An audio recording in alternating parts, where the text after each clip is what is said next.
Hello again. So this is from sort of a park with old-style buildings. There are looks like a bit of like Viking ships, old Viking ships. Very small. You can rent them on a whole ship or go on a ride for 40 minutes. Presumably when there are a few people, and it's more for in the summer, I suppose. But okay, nice place. They can go in the water. Yeah, for in summer, it's too cold now. This should be a kitchen. I think, I'm not sure there's anyone making anything now. Not, don't smell anything, so probably not. Haven't looked yet. Let's go talk about what someone mentioned about being content, as I see him in my videos. He mentioned, yes, sort of. I mean, there are things that can get you down, but I don't let things get me down for long, usually. Things that annoyed me, for example, losing my pocket light that I modified with a different LED lens, O-rings. There's a lot of work that goes into it. I lost it at the border. No, not at the customs checkpoint from Poland. And going, from at Poland in Przemyśl, just before going into the train.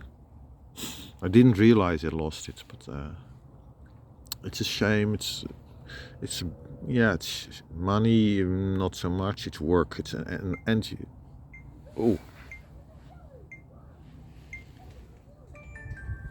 stupid thing. Okay. Second thing, bike toolkit. That was actually much more value, but also in work that I put into it to just put everything together. So I had to spend a lot of time in Kiev getting some stuff back. I had some things such as hex keys, some spares that I just replaced by the better Wera Hex Plus, but yeah, these are gone. And an old Mako adjustable wrench is gone, and it was a very small and original made in Sweden, not the current junk, relative junk. It's not as good as it was. It just takes time. It's annoying, but I let it go usually. And of course, when I make a video, it's usually about things that are interesting. It can be that I'm critical about, for example, videos that I make about videos that I watch on YouTube, especially antisocial people or crazy people. Then you go, yeah, Jesus. But I'm not really that negative about it. It's more showing what really goes on. And oh yeah, she returned. So there are things I don't like in Ukraine, especially a lot of trash. I don't like the homeless animals. I think I feel sorry for the dogs. I like cats more, but I feel more sorry for dogs. Especially when it gets colder or rains. Sometimes I have some sausages with me and then I give them to a dog. Yeah, those are the main things I don't like. People are usually very helpful, interested, and interesting. Had some very pleasant talks recently. For example, yesterday evening at the Shevchenko Park, at a sort of exhibit of the previous owners of the whole city of Rivne. And in Novograd-Volhynsky Zhyagol, I said to the woman at a sort of mini museum about that family that owned Rivne. I said, oh, that's so difficult for me to pronounce, Zhyagol, and she had exactly the same. Novograd-Volynski is easy, Sviagol is difficult. And then we got talking about that word that only Russians have difficulty with, Ukrainians not. She said it, I said it, and then, oh, you could pronounce it properly. Funny thing is, I told her my name and she said it directly correct, like Wouter, and not Walter, which almost everyone does. Almost everyone says, and I don't care, I mean, it's not important. Who cares if someone said your name correctly or not? But it was interesting that she said it correctly. That was very unusual. She's the first actually who said it correctly. Yeah, had a pleasant conversation with her. She then offered me even some tea. And in Novograd-Volynski, Sviagol, also a pleasant conversation with one of the administrators of the hotel where I stayed, at Hotel Leon.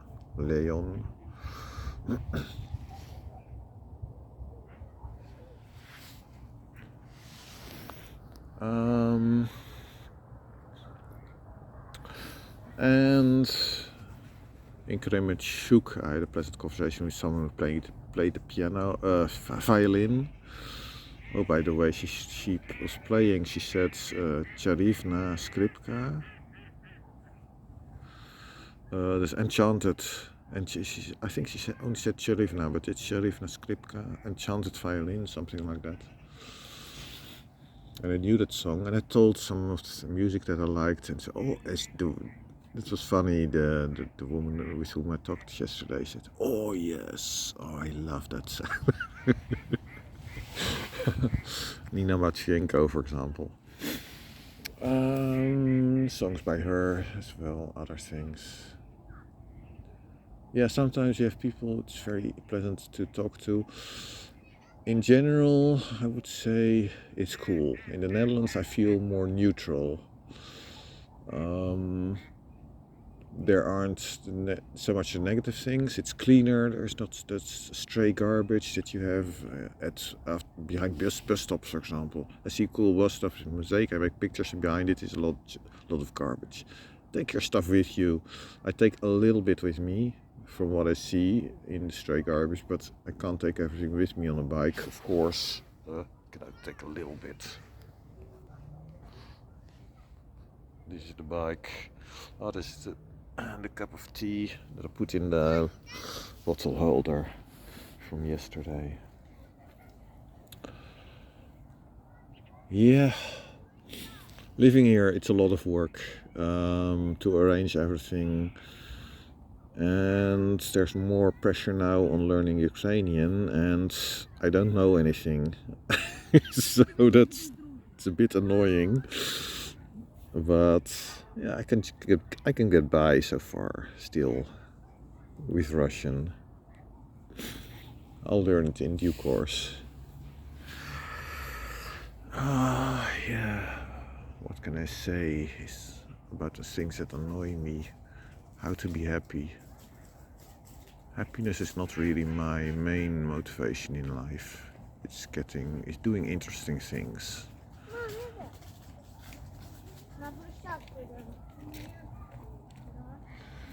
Also some other bicycles.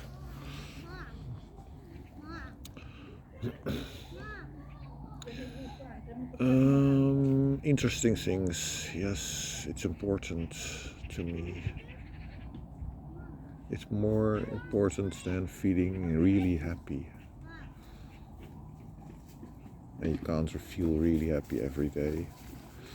So actually, it can feel like you're depressed after a feeling of true happiness. That's weird. But content, yes. I had some great times on this trip too. With the seller of the house, I had great times having picnics, sort of, and exploring places that could be interesting for bike tourism, or just having a sort of barbecue in his garden. Meeting people who were interesting or interested also in the In Novograd-Volynski, for example, museum about Lesi Ukrainka, a woman who spoke a lot of languages and wanted to speak in Ukrainian, but it was suppressed. So she talked in Russian. I used translation here and there for certain things.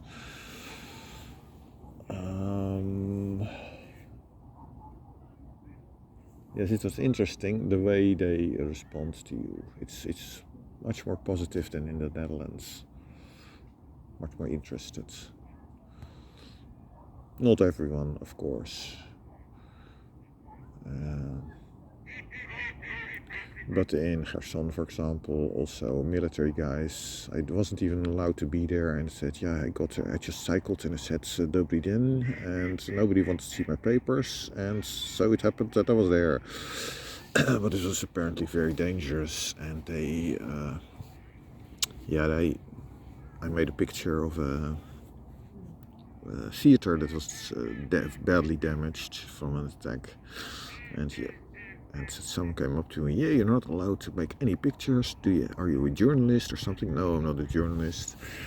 And military guys came later, and yeah, they were friendly. It was not a problem. I thought it would be annoying, but it wasn't really. And the one guy said, "Yeah, the big park and along the river, don't go there at all. It's a death zone because the Russians have drones and they drop things like hand grenades." I saw first night I got there, there was an explosion. And I went to the ATB market. Shops were only open until 8, and Kommandantsky Chas, I think that's what this was called. The curfew was 9 o'clock, 21 o'clock. There was actually I was in the ATB market, and there was an explosion, and the security guard said, "Dobry večer," it's like a welcome. In general, not to me. I don't think he knew I was not from Ukraine.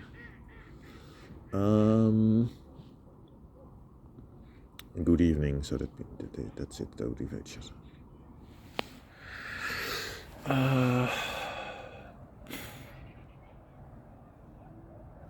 Yeah, I should have gone earlier, but it's getting a bit dark already. But I've seen it, it's nice. So people were pleasant in the end, and then after that, it's a whole story. I should make a video about that.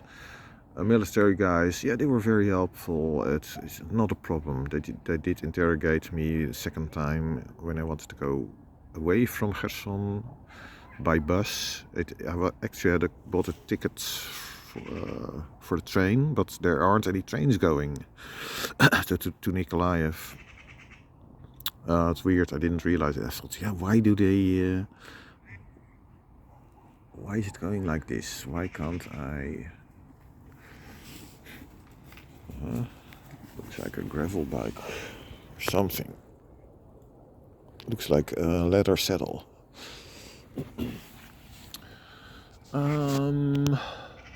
Yeah.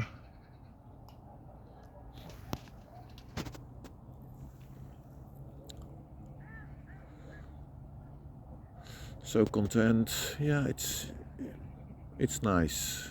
It's nicer than in the Netherlands. Never felt at home there. There's so many interesting places here. I don't have the same feeling in the Netherlands. Yeah, so negative feelings, you just let them go quickly, such as losing the pocket light, losing the bike toolkit. It's annoying, it takes time to replace things. I haven't replaced the bike. I had another pocket light with me. But the toolkit took a lot of time to get almost everything back. Hey! Little Muppets. Eh?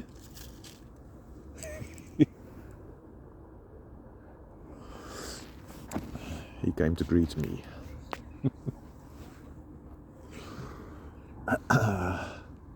Yeah, let negative feelings go quickly because they're mostly useless. They don't help yourself, they don't help others, and usually about various things it's your own fault. Losing the bike toolkit, I should have stowed it away better. Losing the pocket lamp, yeah, it's my own fault. I should have put it in my backpack or something, and not at the same time as a bag, which also has a sort of, yeah, how do you call it?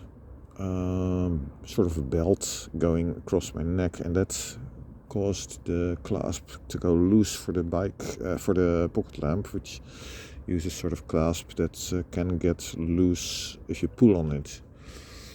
I just didn't pay enough attention to that. Own fault, yeah, what can you do? Not much. Getting down about it is a waste of time.